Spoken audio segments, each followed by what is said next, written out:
НАТО веќе го подготвува пристапниот протокол за членство на Македонија во Алијансата. Ова му го напиша генералниот секретар на Алијансата Јенс Столтенберг на министерот за надворешни Никола Димитров во возвратно писмо. Во писмото Столтенберг пишува дека е предвидено протоколот наскоро да го потпишат амбасадорите на земјите членки на НАТО, а потоа документот ќе биде испратен на ратификација во парламентите на сите 29 земји членки на Алијансата. Грција треба да биде првата земја која ќе го ратификува протоколот во парламентот, а потоа Македонија ќе може да учествува на состаноците на Алијансата без право на глас. Македонските власти очекуваат тоа да се случи најмногу за 2 недели.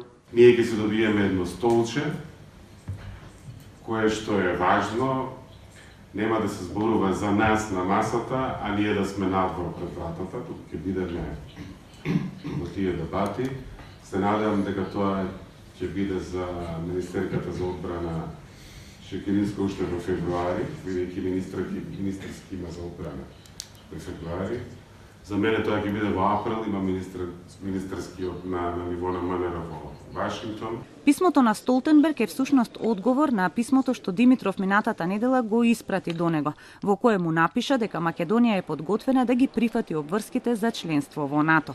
Ако се следи примерот на Црнагора, земја која последна се приклучи на Алијансата, ќе треба околу 1 година за протоколот за полноправно членство на Македонија да се ратификува во сите парламенти на земјите членки. Дури тогаш, под името Северна Македонија, земјата ќе стане членка на Алијансата.